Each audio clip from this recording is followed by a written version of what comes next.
She walked into a room controlled by men who wanted her kingdom. They placed a mat at their feet. Beneath them, a deliberate message. She looked at the Portuguese governor, and then she did something that made his own soldiers look away. Her name was Njinga, and she would spend the next 40 years making Portugal regret ever hearing it. According to the story that would become legend, the princess did not argue. She did not shout. She gestured. One of her attendants knelt, and Njinga sat above him, back straight, eyes level. A queen on a living throne, staring down the most powerful man in the region. Over the decades that followed, she would lose everything, and take it all back. Lose territory, lose power, build it again. Turn Portugal's own European enemies into her allies. Survive war, exile, betrayal, and become a problem Portugal could never make disappear. This is how it started.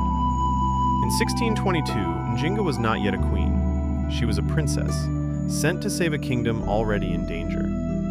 Portugal had ships, forts, firearms, and an appetite for land that stretched deep into the interior. But this wasn't empty land waiting to be taken. It was a world of rival kingdoms, shifting alliances, and one trade making every conflict deadlier: human beings. The Atlantic slave trade turned every war into a hunt for captives, and every captive into currency. Caught in the middle of it, the Kingdom of Ndongo. Ndongo needed someone who could walk into Portuguese-controlled Luanda, negotiate with an enemy holding all the guns, and walk back out with the kingdom's dignity intact. The king sent his sister. Portugal had no idea what it was about to deal with. Njinga hadn't come to beg. She'd come to buy time, the one thing Ndongo didn't have. Portugal wanted influence, captives, control. She gave them none of it outright. She negotiated peace terms, prisoner exchanges, and the terms of Ndongo's survival, all without once acting like a woman who'd already lost. She knew she couldn't outpower Portugal in that room, so she didn't try. She out-negotiated them instead. She left Luanda having proven something no one expected. She could sit across from Portugal and not blink. For a moment, it looked like she'd bought her kingdom room to breathe. It wouldn't last. Ndongo was still unstable.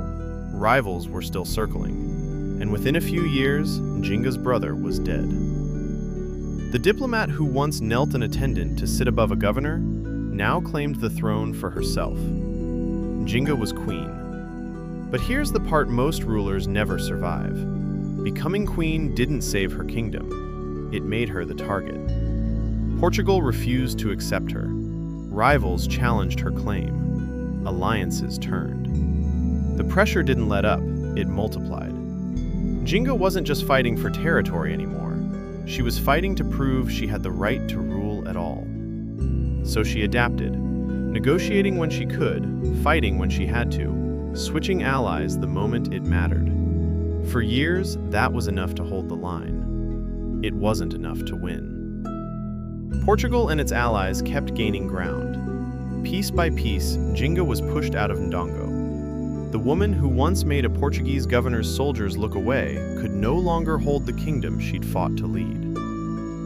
For any other ruler, this is where the story ends. Exile, obscurity, silence. Njinga refused all three. She moved east toward Matamba, and instead of mourning the kingdom she'd lost, she started building a new one. New territory, new alliances, new power base, same enemy. But Njinga had figured out something Portugal hadn't planned for. She wasn't the only one who wanted to see them weakened. Because across the Atlantic, Portugal had enemies of its own, powerful ones. And Njinga was about to turn their war into her opportunity.